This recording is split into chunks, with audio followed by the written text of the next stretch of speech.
todos muito bem-vindos a essa casa que tem nome de lar, o nosso lar. Eu acho que não tem ninguém pela primeira vez hoje aqui, tem? Seja muito bem-vinda. Qualquer trabalhador da casa vai te dar todas as orientações necessárias, embora você já esteja sendo atendida e muito bem atendida, né? Então, sinta-se em casa, que a casa é nossa realmente. Bom, nós vamos passar os recadinhos da casa. Na terça-feira, nós temos os estudos do Céu e Inferno. Na quarta-feira, no dia de hoje, a gente tem as palestras públicas. Na quinta-feira, nós temos o estudo do Evangelho e o estudo do Livro dos Espíritos. Então, quem gostar e quiser estudar conosco, é só entrar em contato com qualquer trabalhador da casa que a gente providencia essa inclusão.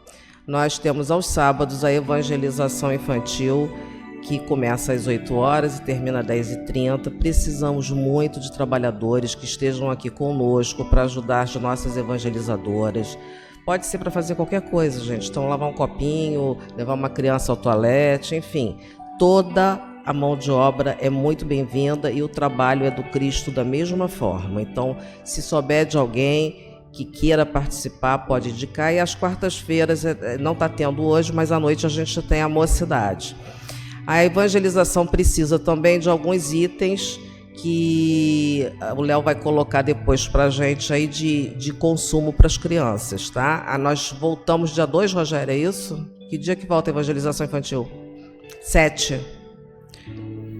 Ok, deveria ser no dia 2, mas como nós vamos sair com o nosso passeio do Festival de Chocolate dia 2, aliás, foi sucesso total, tá, gente?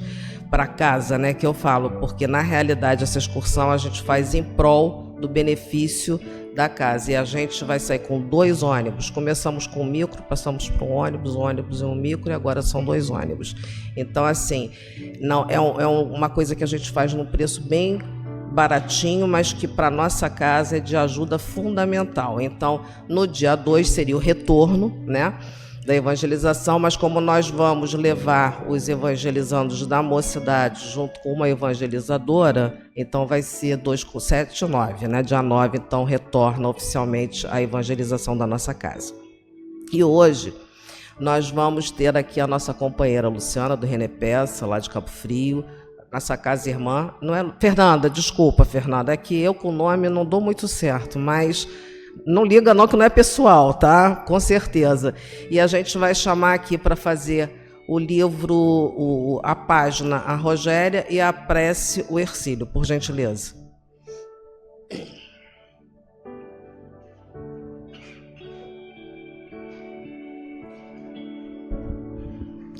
Boa noite, companheiros.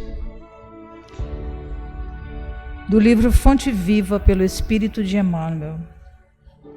Guardemos o cuidado, mas nada é puro para os contaminados e infiéis. Paulo, Tito, capítulo 1, versículo 15.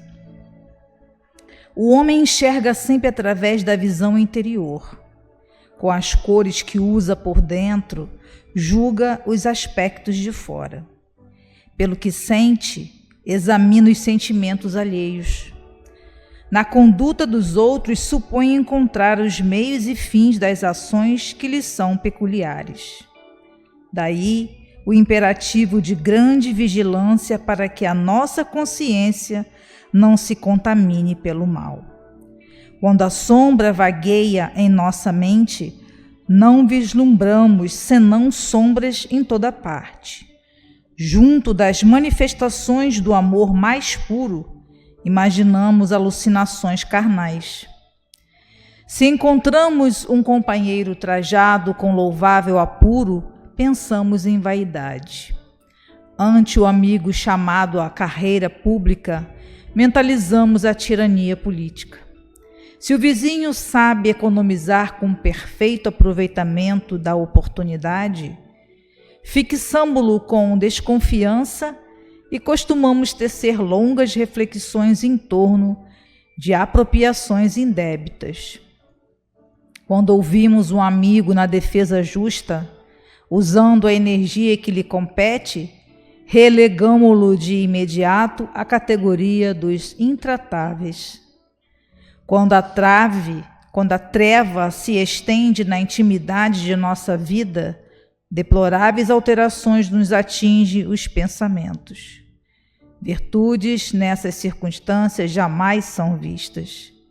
Os males, contudo, sobram sempre. Os mais largos gestos de bênção recebem lastimáveis interpretações. Guardemos, contudo, toda vez que formos visitados pela inveja, pelo ciúme, pela suspeita ou pela maledicência. Casos intrincados existem nos quais o silêncio é o remédio bendito e eficaz, porque, sem dúvida, cada espírito observa o caminho ou o caminheiro, segundo a visão clara ou escura de que dispõe.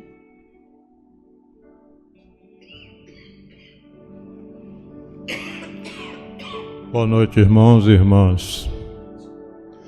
Com os nossos pensamentos elevados a Deus, nosso Pai, vamos rogá-lo que nos envolva no seu halo de amor e luz e que possamos estar com nossos corações abertos para que recebermos o seu carinho, a sua bondade, o seu eflúvio de amor, de paz e serenidade. Rogamos aos benfeitores espirituais desta casa que envolva nossa querida irmã Fernanda na reflexão que ela nos traz esta noite e que possamos receber dos benfeitores espirituais as energias que se faz necessária para o nosso equilíbrio físico e emocional. Que assim seja.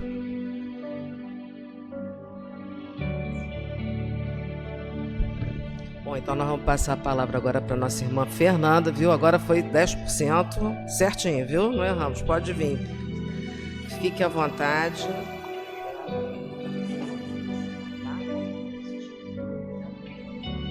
Posso colocar o livro aqui em cima? Não tem problema. Boa noite. Meu esposo disse que eu já vim a esta casa, eu não lembro. Eu acho que foi, porque eu não lembro. Eu entrei aqui, entrei no caminho, eu não consegui me lembrar de ter estado aqui. Então, para mim é a primeira vez. Eu sou nova também. E estou muito feliz de poder vir, porque Josi já vinha tentando combinar uma data comigo, mas a gente trabalha à noite. Trabalha muito, a gente tem vários compromissos na casa espírita. Então hoje, por exemplo, é um dia, a gente está naquele período de recesso que a gente faz um estudo online na Casa René Peça do Evangelho Redivivo. Vocês conhecem o Evangelho Redivivo, lançado pela Federação Espírita Brasileira? A gente tem, na nossa casa já foi implantado o Evangelho Redivivo, nós estamos estudando o Evangelho de Lucas, né? E a Federação Espírita tem na sua plataforma o estudo, tem salas, e a gente fica muito feliz porque a gente participa do campo experimental da Federação Espírita Brasileira do Evangelho Redivivo, e lá a gente está fazendo o estudo do Apocalipse. Já chegamos no Apocalipse. Estou falando isso, meus amigos, porque o nosso estudo tem muito a ver com o Evangelho. E a Josi perguntou assim para mim: Fernanda, você trouxe alguma apresentação? Eu adoro apresentação, mas hoje nós vamos fazer como um culto do Evangelho no lar. É olho no olho e reflexões sobre o Evangelho. Então eu trouxe o Evangelho segundo o Espiritismo, que é o Evangelho que muitos espíritas têm ação, e às vezes somente tem ação não, tem ligação, tem acesso. E muitos espíritas, nós descobrimos isso, não sabem ler o Evangelho mesmo. Novo Testamento, Antigo Testamento. Mas espírita tem que ler Evangelho? Tem. Por que tem que ler o Evangelho? Vamos à questão 625 do Livro dos Espíritos. Quem conhece já de cor essa? É a única que eu conheço de cor. Quem conhece essa? Nenhuma, né? Eu também. Também não consigo. Mas há 2 ou 3 que eu consigo e essa é uma delas. É aquela em que Kardec pergunta assim: existe alguém que pode servir de modelo e guia para a humanidade? A resposta vocês conhecem, não conhecem? Qual é a resposta que os espíritos da codificação dão? Vede Jesus. Eles podiam ter falado Francisco de Assis, Jesus, podiam ter falado Krishna, podiam ter falado Confúcio, podiam ter falado de vários espíritos luminares que estiveram sobre a Terra. Eles só falam Jesus. Então, se Jesus deve ser o nosso modelo e guia, a gente precisa estudar o modelo. Não é isso? Como é que eu vou eleger alguém para ser meu modelo e meu guia e não vou estudá-lo? Fernanda, mas eu já estudo o Evangelho segundo. Vou tirar isso daqui da minha coisa, gente. Porque assim, a gente começa com frio, aí, posso jogar? E vai dando calor da presença dos amigos. Então, assim, como é que a gente vai imitar alguém que é um modelo e não estudar o modelo? Como é que a gente vai eleger alguém como guia e não saber quais os passos que ele deu? O Evangelho segundo o Espiritismo, ele é uma luz para nós sobre alguns pontos evangélicos. Mas ele não aborda todos os pontos. Kardec não teve tempo. Para quem acha que o Espiritismo não deveria abranger ou estudar esses textos, devo dizer que desde a primeira obra, que é o Livro dos Espíritos, não o que é o Espiritismo, tá? Porque é mais uma obra pequena, explicativa, mas desde o Livro dos Espíritos, desde essa questão e em todas as outras obras básicas, Allan Kardec faz menção aos evangelhos. Allan Kardec fala sobre Jesus. E essa, para nós que somos religiosos, porque abraçamos o Espiritismo como um elo de ligação ou de religação entre nós e Deus, ele é bandeira fundamental. Preciso estudar o modelo, preciso estudar o guia. Sabe o que é isso? É bom? Nos aproxima de todas as outras religiões que também têm Cristo como modelo e guia. Não nos coloca à parte, nos indica o mesmo caminho, só que um caminho onde nós vamos procurar entender à luz do Espiritismo as palavras do Cristo. Esse é o grande diferencial. Então, o Evangelho Redivivo é isso. Nós vamos estudar todo o Novo Testamento, inclusive as cartas do Apocalipse, né? O Apocalipse, tudo aquilo que está ali escrito a gente está estudando à luz do Espiritismo.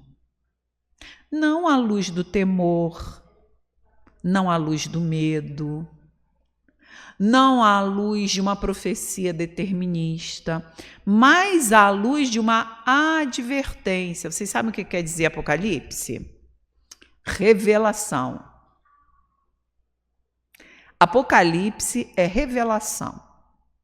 Revelação do quê? Do que pode acontecer à humanidade se ela permanecesse em um caminho que não era bom. E isso, você acredita que isso dá um nó na cabeça dos espíritas? Porque nós somos pessoas que acreditamos no livre-arbítrio, mas em determinados momentos nós agimos como se houvesse um determinismo em nossas vidas. Como se não houvesse escolha para nós. Como se diante das situações nós não pudéssemos fazer algo que envolvesse transformação. Por exemplo, o tema que nós vamos falar hoje é perdão das ofensas. Quem tem que perdoar é quem se sente ofendido, concordam? Concordam. E a ofensa, ela é algo determinado na nossa vida? O outro vem para nos machucar? É uma decisão dele nos machucar, não é? É uma decisão dele. Uma pessoa pode mudar totalmente a configuração da nossa vida que foi planejada, porque a nossa reencarnação são possibilidades a serem concretizadas e elas são sim influenciadas pelo meio social, influenciadas pela decisão das pessoas que fazem parte da nossa vida. Mas são possibilidades que constam dos possíveis roteiros. Então, quando a gente lê, por exemplo, as obras de André Luiz, Subsidiárias, nós vamos entender esses desdobramentos. Então, lá em Missionários da Luz, a gente vai ver a reencarnação de Severino e o medo de Severino. Quando ele está sendo preparado pelos arquitetos do mundo espiritual e aquilo que precisa ao longo da sua vida física eclodir no seu corpo, aquilo que vai acontecendo e o medo que ele tem, porque para chegar naquele momento ele precisou de um casal, que o aceitasse na Terra para ser seu pai e sua mãe. E vocês lembram quem é o casal que aceita? O casal que tramou contra a sua vida.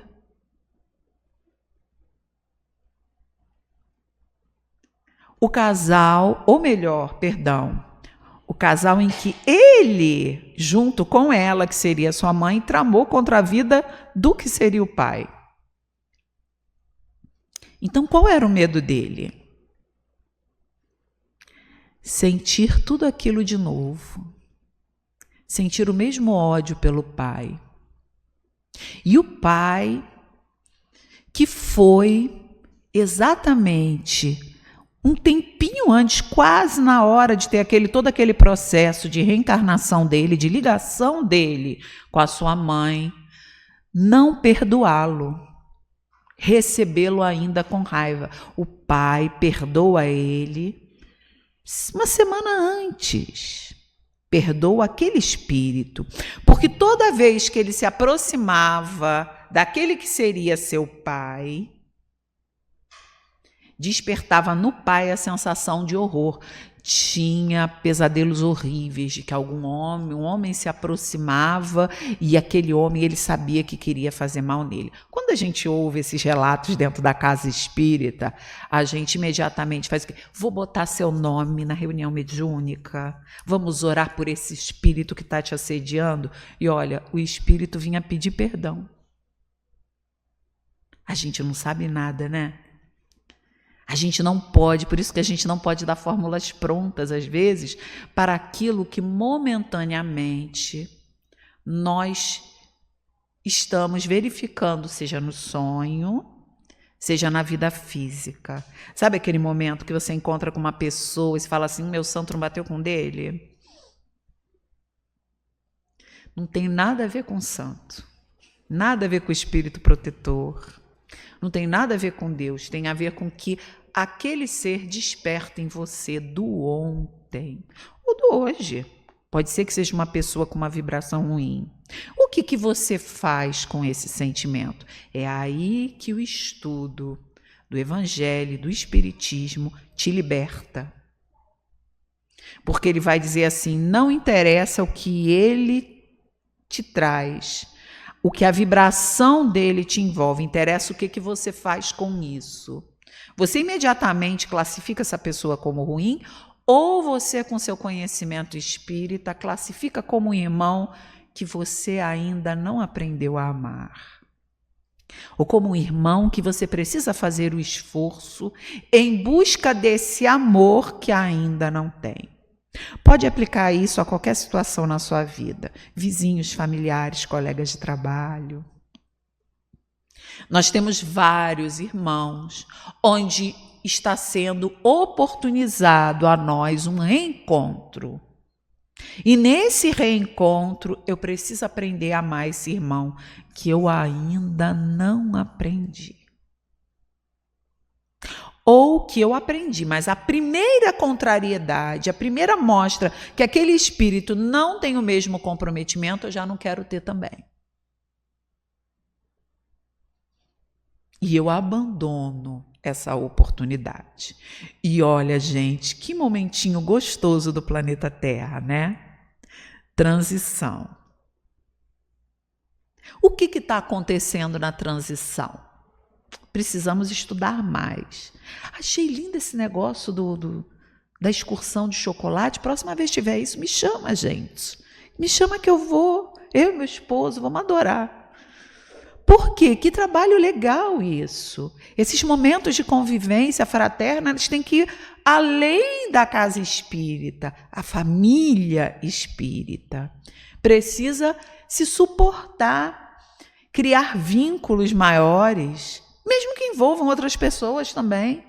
Isso é importantíssimo. Achei maravilhoso isso. Vocês estavam falando, eu estava, olha, se eu soubesse, tinha marcado para eu ir também. Porque a gente precisa aprender a estar junto. A gente precisa aprender, e isso é uma característica do espírita, a olhar para o outro, ver a dificuldade dele, ver o defeito dele, mesmo assim, permanecer amando. Amando o quê? As qualidades. Porque aquilo que ainda é dificuldade no ser é passível de mudança. Depende do quê? Da vontade. Vontade que às vezes a ele ainda não sabe despertar. Então a gente está recebendo agora esses seres de luz, igual ali atrás. Às vezes na sua última oportunidade de reencarnação, que vem fazer com que a gente exercite a nossa paciência, o nosso amor. Eu sou professora, gente, do 6º ano. Tenho 30 numa turma e uns 12 na outra, que a outra é menorzinha. Fora todos os outros que eu ainda sou coordenadora pedagógica na escola também. Então aí eu tenho todos eles juntos, de todas as idades. É um exercício constante. E às vezes a gente perde. Às vezes a paciência vai embora. Porque somos seres imperfeitos. Mas no dia seguinte, estou lá eu de novo, renovada, para o trabalho, para a atividade, que foi a que eu escolhi nessa vida física como minha contribuição social para que o reino dos céus venha. Já pensaram no seu trabalho assim? É a sua contribuição social para que o reino dos céus venha. Não está desconectado disso. Jesus, quando começa o seu ministério, antes ainda de chamar os discípulos, começa anunciando: o reino dos céus está próximo. Adoro falar isso para os nossos irmãos evangélicos, porque eu já quebro eles com esse negócio de mundo espiritual. Falei, a primeira coisa que Jesus anuncia: o reino dos céus está próximo. Que reino dos céus é esse? É um reino de paz, de amor e de tranquilidade que há de se estabelecer um dia no planeta Terra. Segundo o Espiritismo, qual etapa é? Essa etapa é dos mundos felizes ou ditosos.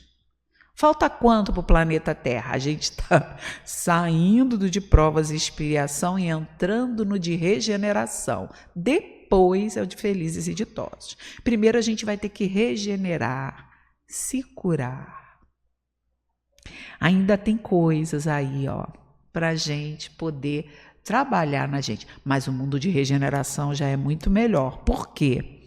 Porque o povo que não tem compromisso com a regeneração de si mesmo tem que continuar o seu trabalho em outro mundo, e aí eles voltam para o mundo primitivo, que é para ajudar também no processo de evolução dos mundos. Então, nós estamos nessa fase difícil, Leonardo, de relembrar os conceitos do Mestre para que possamos fazer desse momento um momento ímpar.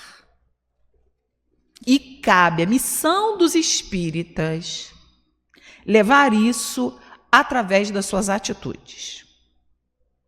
Essa é a missão dos espíritas. Não é divulgar o espiritismo, Fernanda, divulgamos o espiritismo com as nossas ações. Divulgamos o espiritismo com as nossas atitudes. Divulgamos o espiritismo porque nos mostramos em nós a atitude que o Cristo espera de nós. Essa é a divulgação espírita. A gente não precisa ficar com medo do espiritismo acabar. Isso é uma discussão que se ouve há décadas. Eu não nasci em berço espírita. Quem nasceu aqui em berço espírita? Espírita desde criancinha. Quem aqui se tornou espírita na fase adulta? Entendeu? Evangelizar, converter-se ao espiritismo é coisa mais de adulto do que de criança. Sempre foi assim. Quem nasceu em lar espírita, que bênção. Eu tive que escolher. Não havia um espírita na minha família, amiga. Um. Eu vim com as minhas próprias perninhas. Não posso dizer que foi a primeira, porque havia uma tia, irmã da minha avó, que era espírita, mas nem convivi direito com ela, eu era muito pequenininha. Foi uma conversão minha. Eu e meu marido, quando nos casamos, falamos assim, temos que ter uma religião, e não é essas que estão aí, não nos completam. Fomos para a casa espírita, entramos no mesmo dia.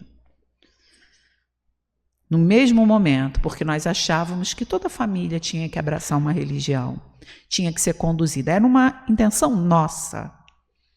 E estamos aqui no Espiritismo. Então, quando a gente conhece o Espiritismo e a gente lê que Jesus é o nosso modelo e guia, nós precisamos estudá-lo. E o Livro dos Espíritos, no capítulo 10, bem-aventurados os que são misericordiosos, nos traz uma série de instruções dos Espíritos na questão do perdão. Porque o capítulo 10 vai exatamente falar sobre essa parte, perdoai para que Deus vos perdoe. Será que eu preciso perdoar para que Deus me perdoe? Quer dizer que Deus fica chateado comigo? Deus fica chateado com a gente?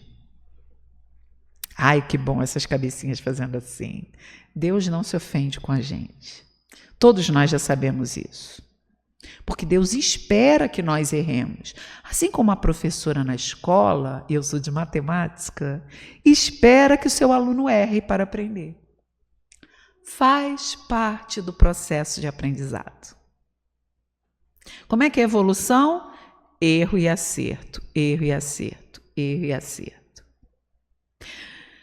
Na situação evolutiva que nós estamos, nós podemos acertar mais, porque nós já temos a razão mais evoluída do que o instinto, mas o instinto está ali.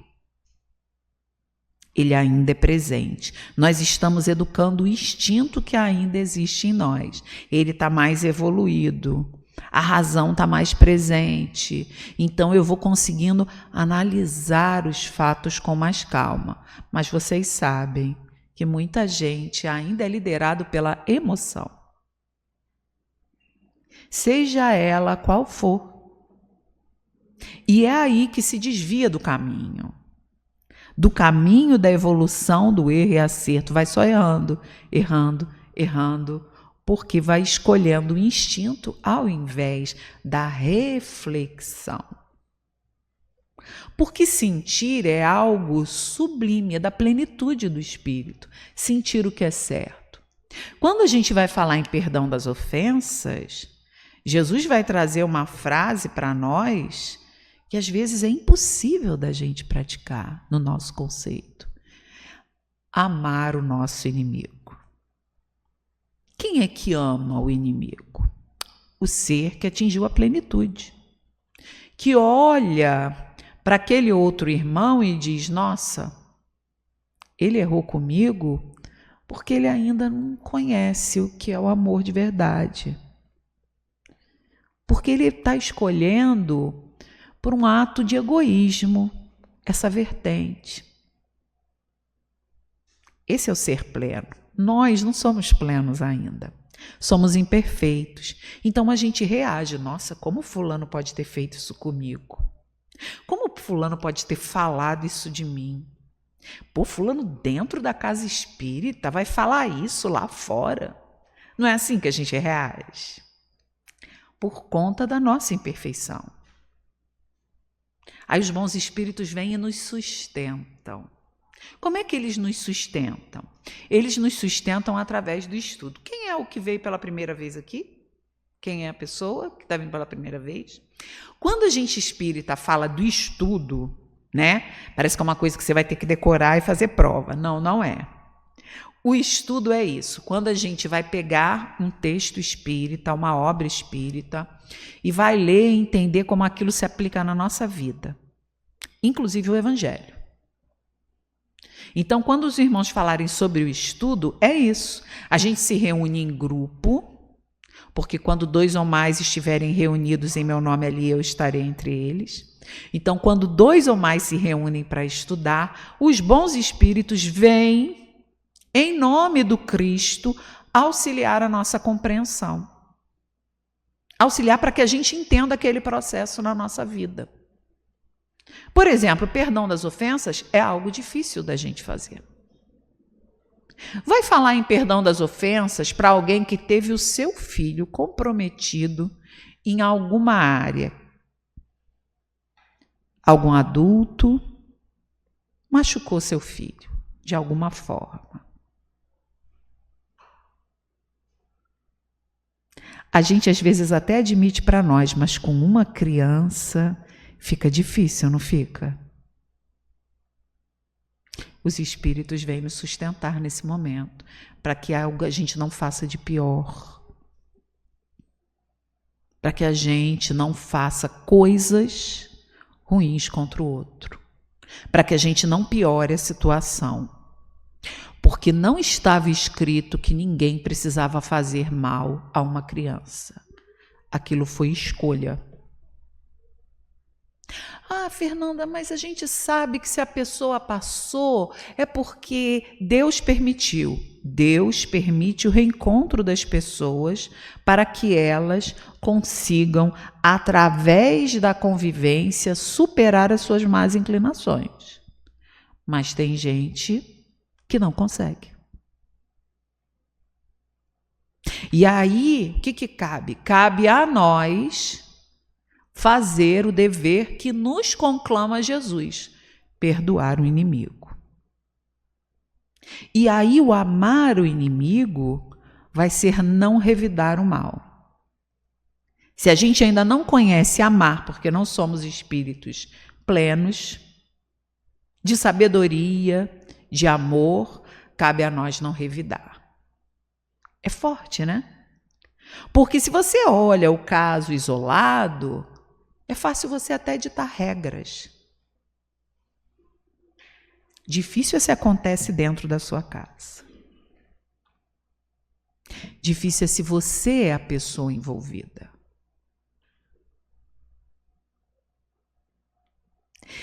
Eu estava viajando. Eu fui a Porto Seguro.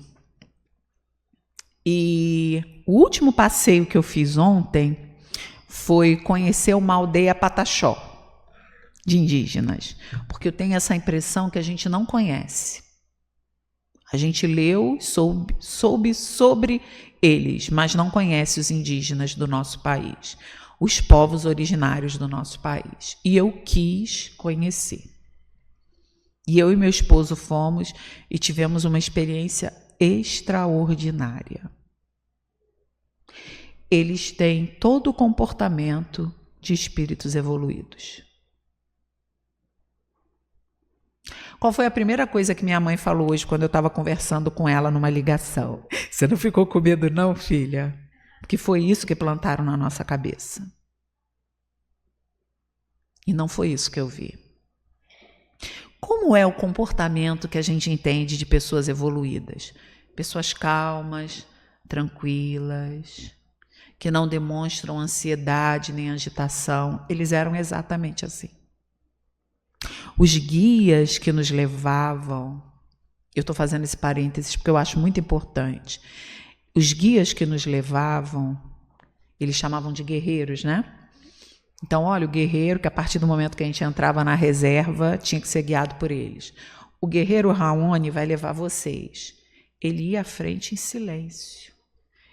E o grupo de turistas falando, né? E eu observando, que eu sempre fui muito observadora. E ele em silêncio. E estava chovendo muito, e a gente na chuva. E quando chegou em determinado em algum determinado ponto, né?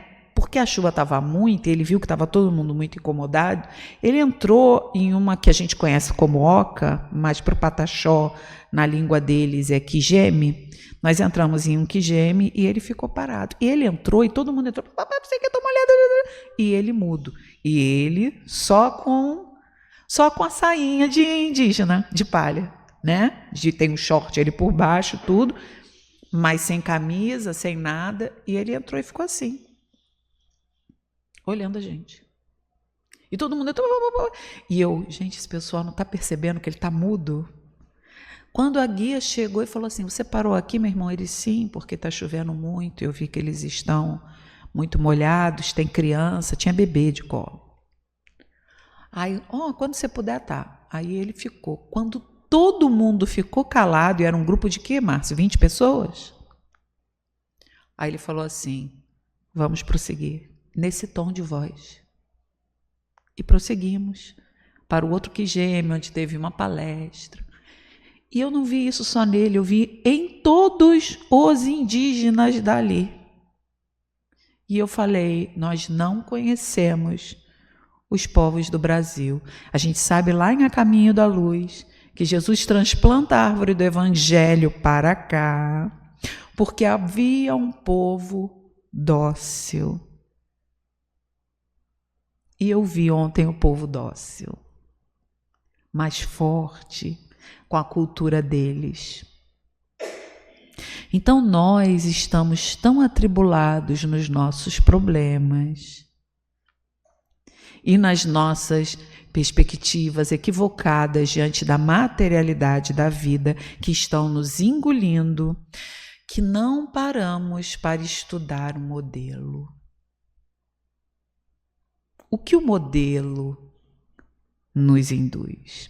Então aí, meus amigos, para a gente refletir, que isso foi só o início, a gente vai ler as instruções dos Espíritos, intitulado Perdão das Ofensas, no item 14. É do Espírito Simeão, uma mensagem que foi dada lá na França, em Bordeaux, em 1862, mas parece que foi para nós agora. E quando eu li isso no meu Evangelho do Lar, que foi quando eu resolvi trazer isso para essa reflexão no estudo público, é porque eu também passo por um momento em que houve uma mágoa muito grande no meu coração de um determinado familiar. Então eu também hoje aqui, como muitos de vocês podem estar, estou em luta contra essa mágoa. Estou em luta para perdoar essa ofensa. E estou melhor, mas estou em luta. Porque as pessoas, graças a Deus, né, gente, por isso, que hoje têm nos capacidade de atingir mais, são as mais próximas. Tem gente que se atinge por qualquer um. Hoje não, eu me atinjo com as mais próximas. Mas elas ainda nos atingem. E é um trabalho árduo a gente perdoar o outro dentro de nós.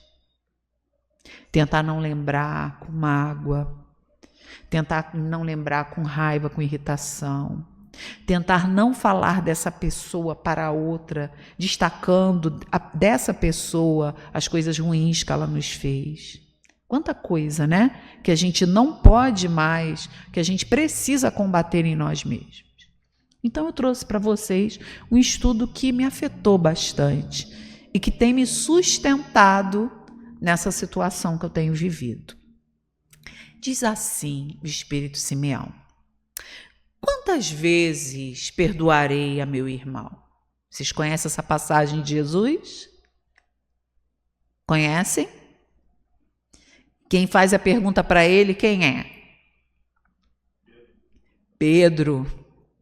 E o que ele responde para Pedro? 70 vezes, 7 vezes. Vamos lá. Perdoar-lhe-eis não 7 vezes, mas 70 vezes, 7 vezes.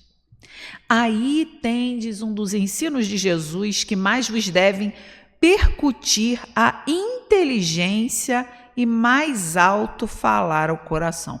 Olha só, aí já começou a me dar por que percutir na inteligência?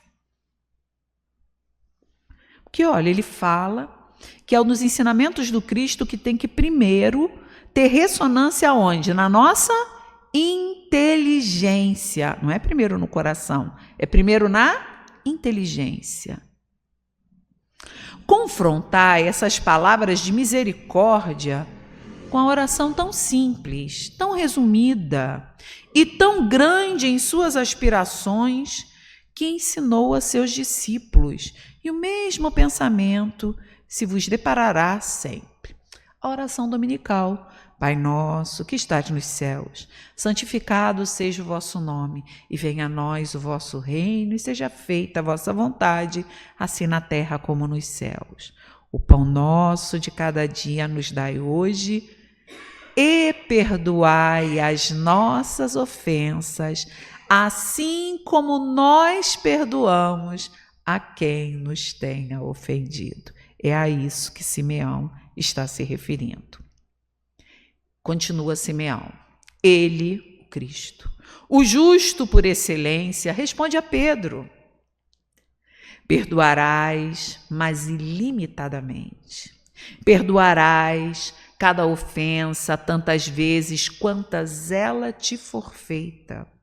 Ensinarás a teus irmãos esse esquecimento de si mesmo, que torna uma criatura invulnerável ao ataque, aos maus procedimentos e às injúrias. Serás brando e humilde de coração, sem medir a tua mansuetude. Farás, enfim, o que desejas que o Pai Celestial por ti faça. Não está Ele a te perdoar frequentemente? Conta, porventura, as vezes que o seu perdão desce a te apagar as faltas? Aí você pensa, do que ele está falando? Que perdão é esse que Deus faz para mim a todo momento? Meus amigos, nós vivemos num sistema em que ainda nos é perdoado, por exemplo, nos alimentar dos animais. São criaturas de Deus? São ou não são? Estão em processo evolutivo? Já imaginou o que sente um animal como uma vaca, como um boi, toda vez que vai ser morto para a nossa alimentação? Porque nós hoje em dia já começamos a pensar. Gente, olha, eu sou carnívora. Para iniciar a conversa, de novo, vou me colocar no mesmo palco que todo mundo, tá? Mas não é porque eu estou no mesmo palco que todo mundo que eu vou ignorar a verdade. Já foi mostrado que esses irmãos, quando vão em liberdade, vaquinhos, boizinhos, quando saem do cativeiro, eles pulam de alegria. Já viram como é feito o sistema para recolher o leite de uma vaquinha? Como é hoje em dia? Elas ficam confinadas com as máquinas nas tetas, girando, são afastadas dos bezerros. Será que esses animais não têm um sentimento? O instinto tem sentimento? Tem, porque tem reação. A gente não tem um instinto que faz defender a nossa própria vida? Eles também. O método de abate de um boi, por exemplo, hoje em dia, não é mais o mesmo, né? Por quê? Para não haver uma descarga de adrenalina e prejudicar a carne. Vocês sabem disso, né? É um choque, não é isso? Uma coisa de choque que dá na cabeça do animal, e aí ele morre. Para que ele não perceba que vai morrer.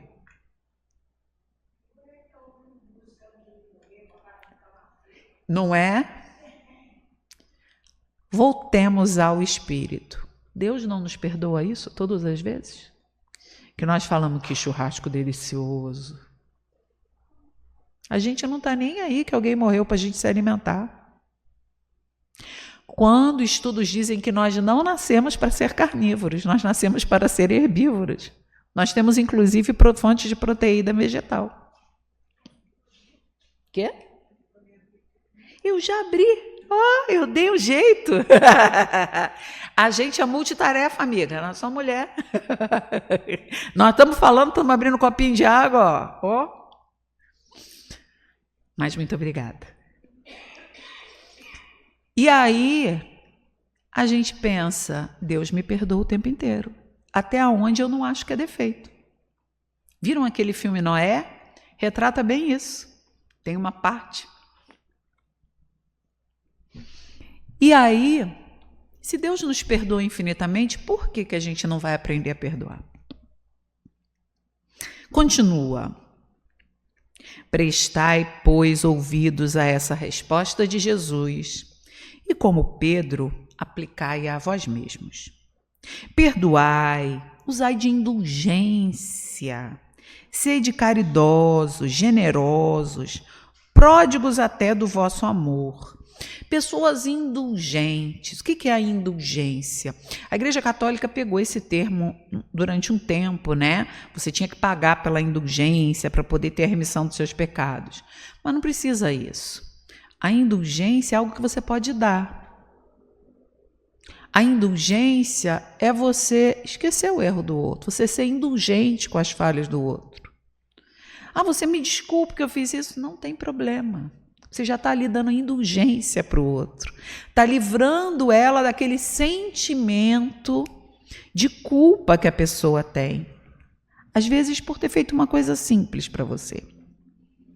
Então, sermos indulgentes é entender para nós espíritas que o outro é imperfeito. E que eu posso não ter o mesmo defeito que ela. Mas que se eu não tenho, é porque eu já conquistei isso, eu já me libertei disso em algum momento da minha etapa evolutiva. Mas o outro ainda não. E pode ter qualidades nele que eu ainda não conquistei. Então eu preciso ser indulgente com o outro. Pródigos até do vosso amor. O que é o pródigo, o prodígio? Aquele que a gente retorna, né? Vou distribuir o meu amor através da minha indulgência. Eu não preciso amar, beijar, ficar agarradinho para ter amor pelo outro. Eu posso ter respeito. Aquele indígena nos conduzindo, ele tinha um respeito, que era a forma dele nos demonstrar o amor dele e a gratidão, porque a gente estava visitando a aldeia deles, falaram isso o tempo inteiro. Tinham gratidão, porque nós estávamos ali, porque eu estava em Porto Seguro, eles falaram, foi uma índia que criou a aldeia. Eles têm cacique, mas foi ela. E ela falou assim, eu agradeço vocês terem vindo aqui. Porque com tanta coisa boa para vocês fazerem, da sociedade de vocês, vocês escolheram tirar um dia e visitar a gente. E foi assim, renovador do que eu entendia sobre ser um indígena. Eu não tinha medo deles fazerem nada comigo, mas da forma com que eles se portavam, da forma de sociedade que eles vivem. Tinha uma escolinha linda lá dentro, que eles adaptavam todo o ensino, tanto da cultura deles, como o ensino dos jovens indígenas. Já tinham indígenas lá com graduação. E eu achei aquilo maravilhoso. É a forma deles participarem sem abrir mão da cultura deles. Mas voltando. Dai, que o Senhor vos restituirá. Perdoai, que o Senhor vos perdoará. Abaixai-vos, que o Senhor vos elevará. Humilhai-vos, que o Senhor fará, vos assenteis à sua direita. Ide, meus bem-amados, estudai e comentai estas palavras que vos dirijo da parte daquele que do alto dos esplendores celestes vos tem sempre sob as suas vistas, e prosseguem com amor na tarefa ingrata que deu começo faz 18 séculos. 18 séculos, porque o livro é de 1857. No caso da gente, já são 20 séculos que nós estamos aqui e ele está falando de Jesus. E eu vi essa semana uma das últimas frases do Papa Francisco, que era um papa que a gente admirava bastante, e ele falava uma coisa assim para os fiéis dele, né? Mas para todos nós. Não esqueça o quanto vocês são amados por Deus. Vocês não estão esquecidos. Deus vos ama profundamente. E é isso que Simeão está falando aqui. Que na pessoa do Cristo, Deus nos ama. Tudo que nós passamos não está oculto a Deus. Ele está atento. Ele nos quer em sintonia com Ele. Ele nos quer na sua presença. E aonde está Deus? Em toda parte. Nós é que não sentimos. Então, quando a gente se lembra que Deus está próximo a nós, que não cai um fio de cabelo da nossa cabeça que Ele não saiba, nós precisamos lembrar que o amor dele neste momento e no momento de dor, no momento de mágoa, também nos rodeia. Muitas das vezes nós estamos tão mergulhados naquele sentimento ruim que a gente não lembra disso. A gente pensa, estou sozinho, abandonado. Ninguém está aqui comigo. Ninguém sabe da dor que eu estou sentindo. Deus sabe. Deus está ali. Se a gente parar, fechar os olhos e fizer uma prece, a gente vai sentir a presença dele. Através, muitas vezes, desses nossos amigos espirituais que estão ali, próximos a nós. E a gente não pode esquecer disso. Não somos seres abandonados. Deus está conosco. E é o que ele fala. Perdoai aos vossos irmãos como precisais que eles vos perdoem. Se seus atos pessoalmente vos prejudicaram, mais um motivo aí tendes para serdes indulgentes, porquanto o mérito do perdão é proporcionado à gravidade do mal. Quanto maior for o mal que você for indulgente, maior é o teu mérito. Maior é o desvelo de Deus para com você, para que Ele possa te sustentar nos teus problemas. Nenhum merecimento teríeis em relevar os agravos dos vossos irmãos, desde que não passassem de simples arranhões. E aí vem uma mensagem para a gente, espíritas. Ele diz assim: espíritas, jamais vos esqueçais de que tanto por palavras como por atos, o perdão das injúrias não deve ser um termo vão. Pois que vos dizeis espíritas, sede-o. Isso é muito forte. É equivalente à página de Emmanuel, quando ele fala, intitulada Doutrina Espírita, que está no livro Religião dos Espíritos. Quando ele diz assim: espírita seja o nome de teu nome. Porque o que é o espírita, senão exatamente o comportamento do Consolador? Porque quem é espírita sabe que o espiritismo é o Consolador prometido pelo Cristo. Como é que o nosso comportamento vai ser diferente desse? Qual é o comportamento do espírita? O de ser o reflexo do Consolador. Então a nossa palavra tem que ser de acolhimento. A nossa atitude tem que ser de acolhimento. E aí a gente às vezes se pergunta, como fazer isso quando a gente está magoado, entristecido? A gente vai se lembrar de Kardec, que era o bom senso em pessoa, e que dizia que quando a gente não podia falar nada, a gente se calava. Se a gente ainda não tem material suficiente para falar alguma coisa, a gente se cala. E aí você pensa, mas eu tenho que falar. Se a pessoa me magoou é porque ela me fez mal, mas você não sabe do ontem. Você não sabe o que leva um ser a te fazer o mal. O que fez ele escolher essa possibilidade na reencarnação dele? O que o levou a isso? Pode ser que, embora a proposta dele seja fazer diferente, ao te reencontrar, ele não conseguiu se dominar. Então, domine-se você. Porque espírita, pois que vos dizeis espírita, sede-o.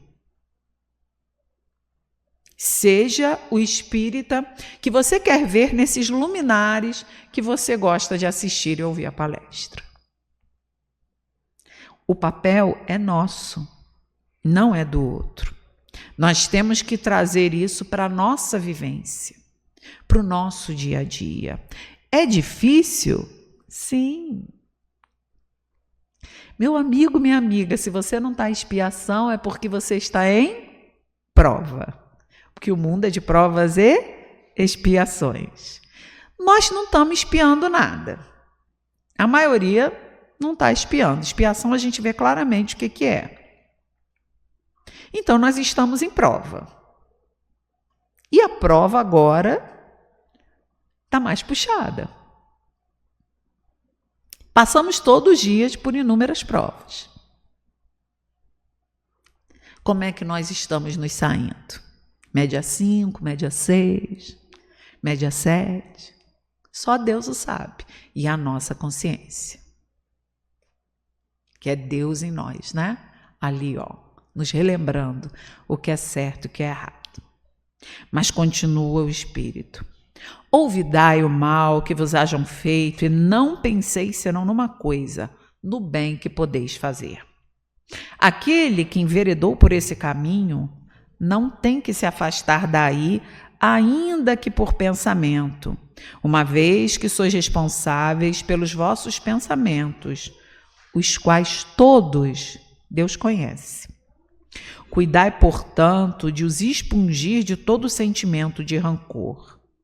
Deus sabe o que demora no fundo do coração de cada um de seus filhos. Feliz, pois, daquele que pode todas as noites adormecer dizendo: nada tenho contra meu próximo. Divaldo Franco dizia uma frase muito ainda proclamada aí.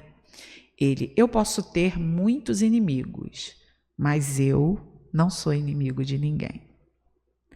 Isso resume um pouco o nosso estudo. Eu posso ter muita gente contra mim, mas eu não estou contra ninguém. Porque estar contra alguém é se colocar em oposição. Quem se coloca em oposição é o inimigo. Vocês sabiam disso? Esse é o significado de diabo, o opositor, o que é o inimigo, se coloca contra o outro. Quem aqui quer ser o inimigo de alguém em vida? Quem aqui quer ser aquele opositor a alguém em vida? Não, porque agora você vai sofrer na sua vida, porque essa pessoa vai me pagar tudo que ela precisa pagar. Esse é o demônio na vida do outro. Nem sempre o demônio está desencarnado. Não é assim que a gente aprende no Espiritismo? Existe obsessão de encarnado para encarnado. É o opositor.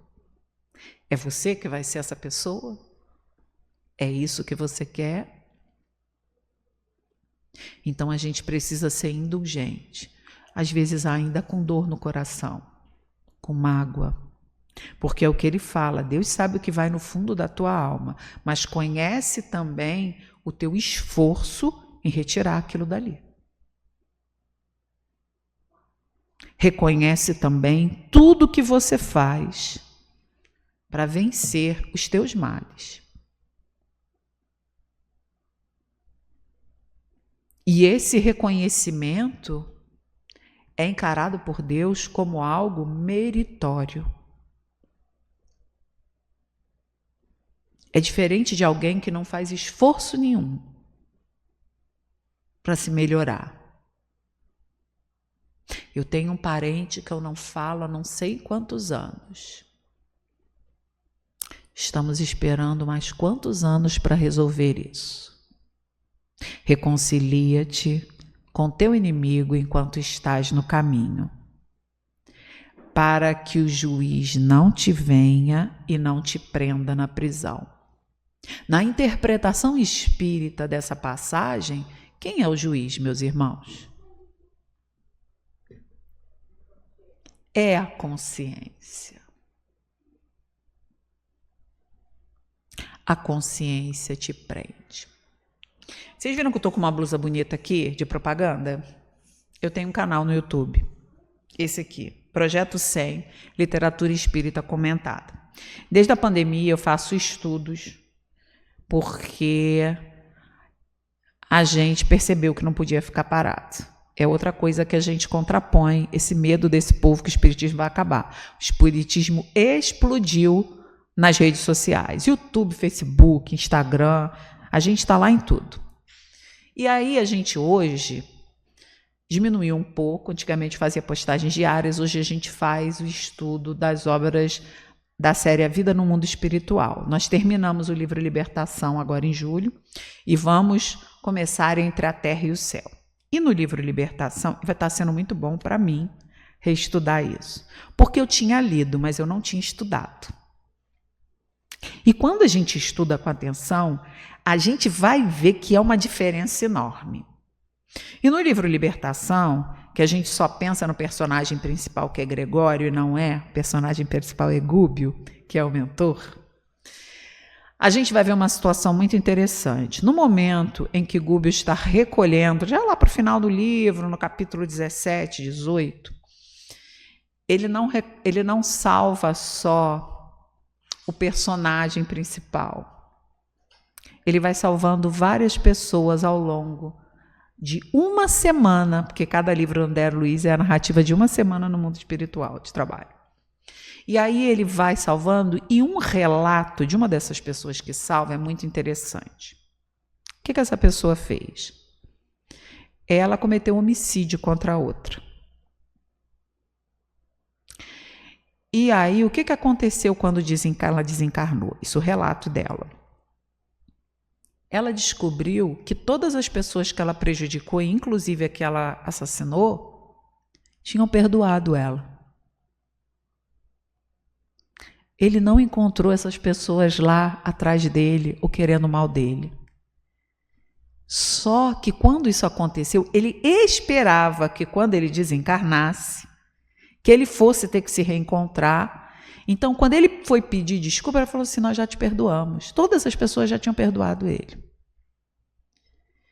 E aí ele fica perdido no umbral, porque ele achava que não tinha sido feita justiça com ele. A cabeça dele não parava de pensar no mal que ele tinha feito para essas pessoas. E ele queria uma forma de pagar esse mal. E aí ele não tinha espírito obsessor em cima dele, mas ele ficou no umbral perdido, porque ele não conseguia se perdoar, porque ele achou que ninguém veio fazer o mal para ele que ele merecia. Isso não é uma coisa muito louca? Quem prendeu ele? Foi o juiz. Foi a consciência. Quando a gente fala assim, fulano que está fazendo esse mal todo, vai ter alguém que vai se vingar. E se todo mundo resolver perdoar? Ele não pode sair impune? Não sairá. Quem é que pune? O juiz. E aí ele ficou preso anos até que ele cansa de sofrer. E ele quer uma forma dele remediar o mal. Qual é a forma dele remediar o mal? Fazer diferente numa próxima vida.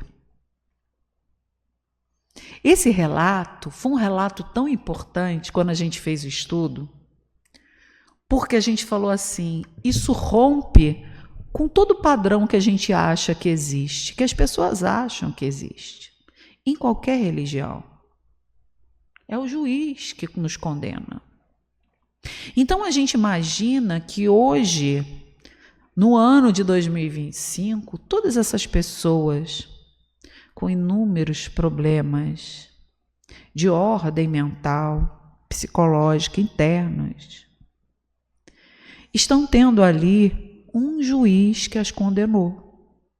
Quem é o juiz que as condenou? Por quê? Não sabemos. O companheiro Haroldo Dutra Dias, uma vez eu assisti uma palestra dele na internet, ao final da palestra, não sei se vocês viram isso, ele abre para perguntas. E uma mãezinha começa o relato dela. Havia perdido o filho, segundo a mãezinha, por um erro médico. E como ela fazia para perdoar esse médico? Ela perguntava. A resposta dele foi brilhante. Ele é juiz de direito e fez uma correlação nesse sentido. Ele falou assim, mãezinha. Ele se solidarizou com a dor dela, mas falou, eu não tenho como dizer isso para você, por um simples motivo, eu não tenho processo nas mãos. Eu não sei o que veio antes, eu não sei o que aconteceu para que aquilo pudesse vir para o seu filho, para a sua filha, eu não me lembro mais. Então eu não tenho como lhe dar um parecer. É assim como nós. Nós estamos enfrentando coisas na vida e a gente pode olhar para o outro e ser solidário, fraterno, praticar a escutatória, né? Ouvir, dar palavras de ânimo, de incentivo, mas a gente não tem o processo nas mãos. Não tem como a gente estabelecer um parecer sobre isso. Também assim com as nossas vidas. O que nós temos que confiar é que sim, o divino juiz, o Cristo, sabe onde nos colocou. Sabe das nossas potencialidades. E sabe que se o outro ainda não conseguiu escolher a boa parte do caminho dele, nós podemos escolher a boa parte do nosso caminho. Nós podemos escolher ser indulgentes. Nós podemos escolher entregar esse sacrifício no altar da nossa consciência. E fazendo assim, a gente demonstra esse nosso esforço em nos transformarmos em pessoas melhores. Queridos, é o nosso estudo de hoje. Agradeço imensamente a oportunidade de trabalho. Muita paz a todos nós.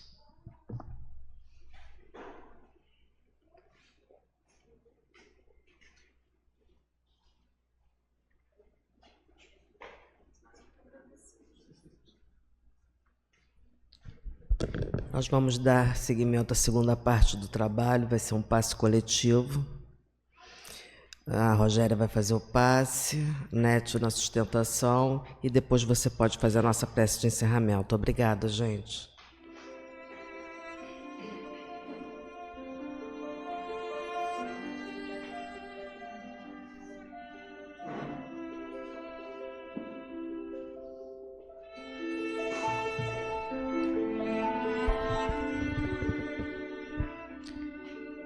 Então, nesse momento, companheiros, ao som dessa música que toca em nossas almas, elevemos os nossos pensamentos ao Criador do Universo